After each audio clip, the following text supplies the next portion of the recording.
Le sujet suivant qu'on va adresser ensemble avec Patrick, c'est la gouvernance de l'IA. Comment accompagner en fait l'adoption de l'IA et en contrôlant les risques. Donc je vais me contenter de faire la présentation et l'introduction et ensuite je laisserai la main à Patrick qui va vous présenter en détail notre solution de gouvernance, comment ça fonctionne et comment installer un cadre de confiance. Alors, notre agenda, c'est assez simple. Enjeux, constat, terrain. Comment, au fur et à mesure du constat des enjeux et des constats qu'on pourra faire, établir un cadre de confiance. Patrick vous expliquera ensuite comment le mettre en pratique et en fait, on vous donnera des ressources pour effectivement aller plus loin.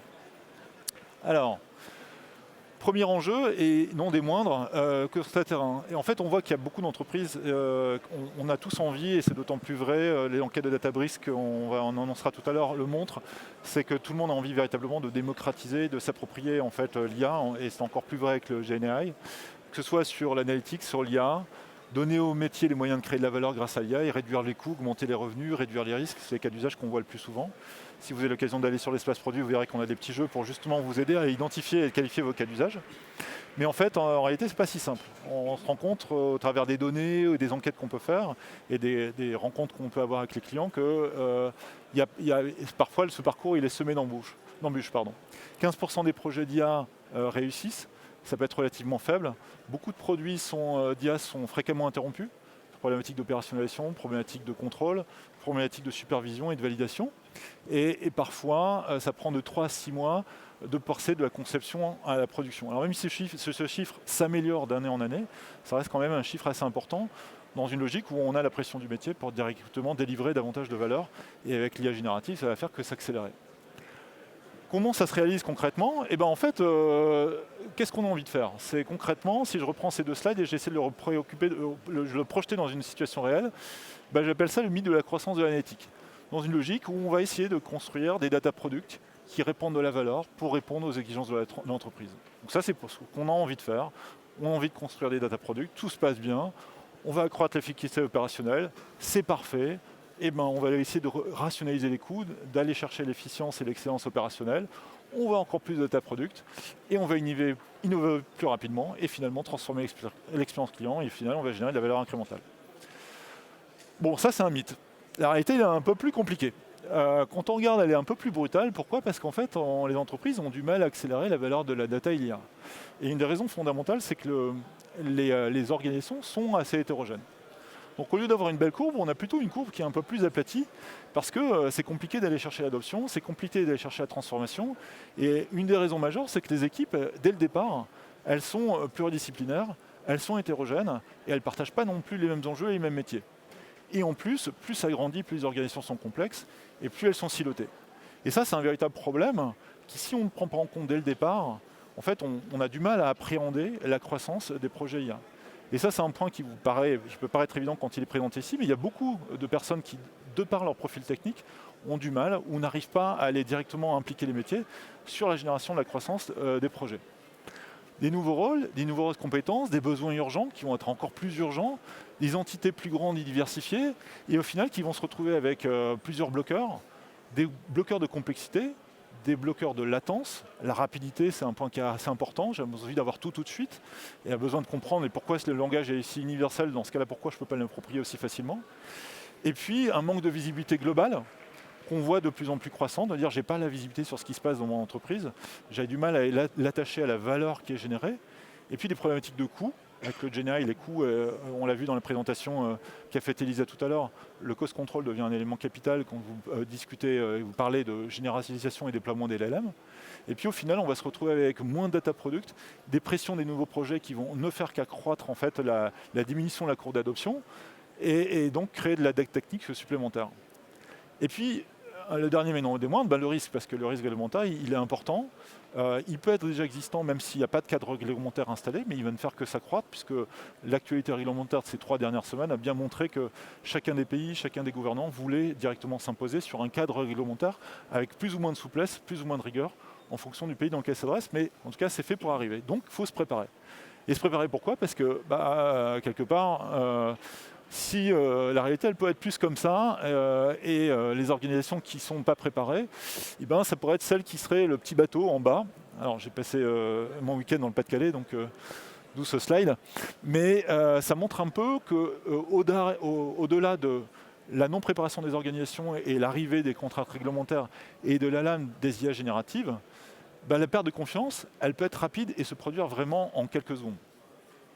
Et donc, c'est tout l'objet de la présentation que Patrick fera, c'est véritablement. Et donc, du coup, comment faire pour établir un cadre de confiance? Et donc, sans plus tarder, je passe la zapette à Patrick, qui va vous présenter la suite de la présentation. Merci David. Donc concrètement, chez Dataiku, si on regarde un peu comment ça se passe, donc on a créé il y a quelques années maintenant, depuis la V10, un nouveau produit, donc qui est en fait un nœud de gouvernance, donc au même titre qu'on a des nœuds de design, des nœuds de déploiement, des nœuds d'automation. On a maintenant un nœud de gouvernance. Donc qui permet de mettre en place tout ce cadre de gouvernance pour répondre à ces grands principes. Donc on va retrouver un premier grand principe autour de la conformité réglementaire, donc très important, notamment avec le EU AI Act qui arrive, on va y revenir. Un deuxième grand principe autour de plus la partie responsible AI et la partie un peu transparence de l'IA. Et puis un troisième grand principe autour de la mise à échelle des projets et la capacité de pouvoir piloter leur évolution de façon complètement universelle. Universelle voulant dire de la même façon, quels que soient les modèles et quelle que soit la façon dont ils sont déployés. Donc si on regarde un peu ce premier grand principe, donc vraiment lié à la conformité, donc déjà avec ce nœud de gouvernance donc qui s'appelle Govern, on va retrouver vraiment un endroit central avec une vue d'ensemble dans laquelle on va pouvoir retrouver tous les projets avec tous les modèles versions, tous les bundles. Et ça, vraiment sans rien avoir besoin de faire, donc typiquement sans avoir besoin d'importer les projets manuellement ou les modèles manuellement. On va y revenir par la suite. Mais tout est vraiment automatiquement synchronisé. Et donc pour chaque projet, on va être en mesure de décider ceux qui doivent être contrôlés, donc ceux qui doivent être gouvernés. Et lorsqu'on va vouloir les gouverner, on va pouvoir s'adapter à un modèle de gouvernance en particulier, donc pour pouvoir typiquement répondre à des exigences réglementaires. Donc on peut penser évidemment au EU AI Act qui est en train d'arriver, mais on peut aussi penser à des réglementations plus spécifiques aux industries, comme GXP dans la pharma par exemple. Donc on va pouvoir répondre à ces exigences réglementaires externes et également à des policies internes de l'entreprise via un certain nombre de templates qu'on amène dans le produit et que vous pouvez évidemment totalement configurer. Donc quand on parle de template, donc typiquement ça va être donc complètement customisable et ça va permettre de documenter les projets. Donc quand on parle de documentation, ça va être des choses très simples de premier abord comme à quelle activité business un projet est lié, qui est le sponsor, ce genre de choses. Et des choses un peu plus complexes, notamment de la documentation au niveau des risques, de la classification des risques. Évidemment très important puisque c'est une des pierres angulaires du EU AI Act par exemple, mais il y en a d'autres. Et donc on va pouvoir documenter ce niveau de risque et confirmer typiquement qu'on n'a pas de biais et ajouter toute la documentation associée. Et ce qui est très important, c'est que ce travail de documentation, il ne peut pas être aléatoire en fonction de qui le fait, de qui le réalise. On doit vraiment pouvoir suivre un cadre, que tous les projets d'un même type, on doit s'assurer que ça va suivre la même structure et le même workflow pour que ce soit plus facile à comparer au cours du temps et notamment plus facile à auditer le cas échéant. Et donc typiquement, on va avoir accès à ce genre de visualisation que vous voyez à droite. Donc c'est juste un exemple, il y en a d'autres dans ce nœud de gouvernance. Ici, c'est une matrice qui représente comment se positionnent les différents projets en fonction d'un axe risque et d'un axe valeur. Tout ceci étant évidemment complètement configurable et paramétrable. Donc ça, c'était pour le premier grand principe autour de la régulation. Ensuite, on peut regarder comment on va pouvoir favoriser le côté un peu responsible AI et la transparence de l'IA. Donc un point qui est fondamental, c'est vraiment de pouvoir remettre au centre les équipes, remettre au centre les gens et responsabiliser ces équipes. Donc on va pouvoir définir les personnes ou les groupes de personnes qui vont être en charge de documenter tous les aspects de ce processus. Et typiquement, les projets, ils ont des modèles et avant de pouvoir les déployer, ils doivent être revus. Donc revus par différentes personnes ou différents groupes de personnes. On peut penser à des gens de l'IT, on peut penser à des gens du risque ou de la compliance, des utilisateurs métiers. Et à chaque fois, ces gens-là vont pouvoir valider ou rejeter les modèles en fonction de leurs métriques spécifiques. Et comme les préoccupations métiers sont généralement pas tout à fait les mêmes que les préoccupations de la conformité, ces deux personnes-là, ces deux groupes d'utilisateurs-là, vont pouvoir, le cas échéant, empêcher le déploiement d'un modèle. Et donc à chaque fois, on va avoir accès à une piste d'audit, donc vraiment qui permet de voir qui a fait quoi et quand, cette piste d'audit étant auditable et archivable si besoin. Donc ça c'est pour le deuxième grand principe, donc autour du côté responsible. Et maintenant si on regarde ce troisième grand principe ou ce troisième grand pilier, il y a quand même une question fondamentale qui est de pouvoir faciliter la mise à échelle de tout ça. Donc faire tout ce que je viens de raconter pour un ou deux projets, c'est finalement pas très compliqué. Quand on veut mettre ça à échelle avec plusieurs centaines de projets et plusieurs centaines de modèles, ça peut être beaucoup plus compliqué. Donc on doit pouvoir piloter et monitorer l'évolution de tous nos projets et ça de façon universelle. Donc déjà, on va avoir accès à ce genre de visualisation que vous voyez à gauche, donc là qui est une vue Kanban et qui va permettre d'avoir une vue centralisée au niveau de l'entreprise de l'intégralité de tous les projets et de leur avancement, et tout ça classé par initiative métier. Ensuite, pareil pour les modèles, donc on a besoin de piloter l'avancement des projets, mais on va aussi avoir besoin de monitorer comment évoluent nos modèles, typiquement une fois qu'ils sont déployés, donc on va pouvoir les surveiller et en particulier vérifier qu'on n'a pas de drift. Auquel cas on pourra avoir des alertes pour aller alerter les bonnes personnes, pour aller réentraîner les modèles le cas échéant par exemple. Et le dernier point qui est absolument crucial, donc pour faire tout ça on a évidemment une belle interface graphique, mais on a également tout le jeu d'API qui est disponible avec ce nœud de gouvernance, puisque c'est aussi une histoire d'intégration des différents systèmes entre eux. Donc tout ce cadre de gouvernance, il vient avec les API dont on peut avoir besoin pour s'intégrer typiquement avec des systèmes déjà existants. Donc quand on parle de gouvernance, on pense évidemment à des systèmes de risk management, mais ça peut être tout un tas d'autres systèmes. Donc voilà en gros pour les grands principes qui permettent de mettre en œuvre ce cadre de confiance et ce cadre de gouvernance. Maintenant, si on regarde un peu concrètement comment ça fonctionne, donc ça va être vraiment des screenshots du produit pour vous montrer un peu un flow de bout en bout de comment ça peut marcher quand on veut gouverner un projet, ou des modèles ou des bundles. Donc ici c'est un projet Dataiku que je pense vous connaissez tous, qui est très simple, qui est réalisé côté design et on va vouloir gouverner ce projet. Donc quand j'ai ce nœud de gouvernance, Govern, qui est en place, donc je peux m'y connecter et je vais me retrouver typiquement dans cet environnement-là. Donc je vais retrouver une page avec tous les artefacts que je vais pouvoir choisir de gouverner ou pas. Je vais retrouver sur la tuile du milieu ce qu'on appelle des business initiatives, donc vraiment des initiatives métiers pour pouvoir regrouper mes différents projets sous une initiative commune et notamment pour pouvoir les piloter plus facilement par la suite.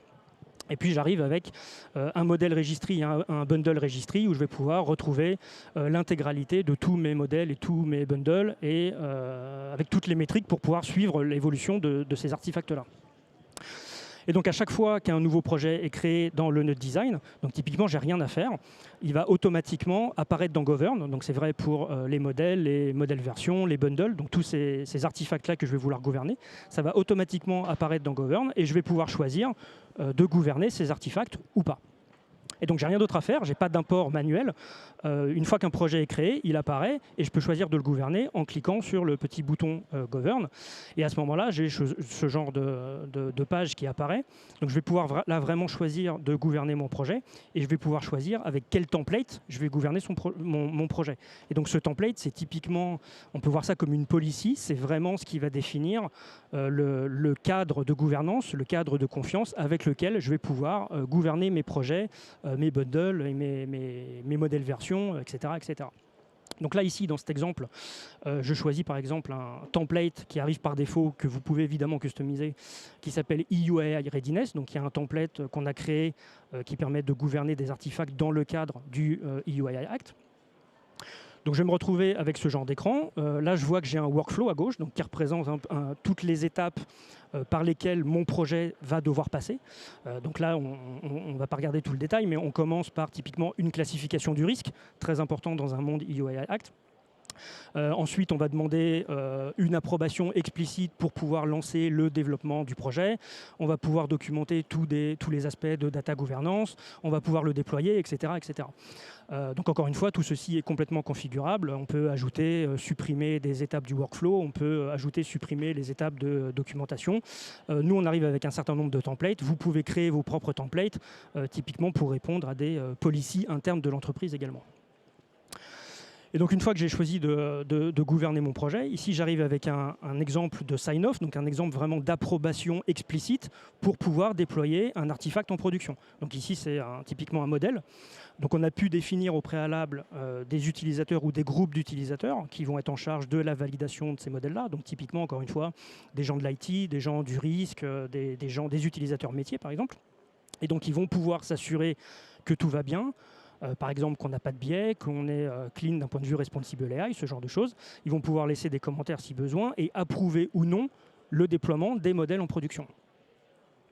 Et si jamais le déploiement n'est pas approuvé, on va pouvoir se retrouver avec ce genre de choses. Donc si quelqu'un cherche réellement à déployer un modèle ou n'importe quel artefact, donc on va pouvoir bloquer techniquement le déploiement en expliquant qu'un modèle n'a pas été approuvé. Et ça, c'est important parce que ce cadre de gouvernance, il n'est pas uniquement au niveau de la documentation, comme on peut voir chez certains éditeurs parfois, mais là, on a un vrai lien opérationnel avec les systèmes en dessous. Donc si le déploiement n'a pas été validé, physiquement, vous ne pouvez juste pas déployer le modèle. Ce n'est pas possible. Puis enfin, plus sur la partie pilotage, donc on va retrouver ce genre de visualisation. Donc ici, on retrouve notre vue Kanban sur la gauche, donc qui permet vraiment en un seul coup d'œil de pouvoir monitorer l'avancement de l'ensemble de mes projets, tout ça classé par initiative métier. On retrouve cette vue matricielle, donc ici, encore une fois, on montre la répartition de certains projets selon un axe risque et un axe valeur. Tous ces axes-là étant complètement configurables et paramétrables en fonction de ce que vous avez défini dans vos templates. Et puis dernière chose, donc on peut retrouver ici via notre modèle registry, donc l'intégralité de tous les modèles de tous les projets existants, et on va pouvoir voir leur évolution, donc notamment ici avec un certain nombre de métriques qui sont les métriques standards que vous connaissez et les métriques custom que vous avez pu définir lors de la création des modèles. Et je repasse la main à David. On peut applaudir Patrick. Merci à vous.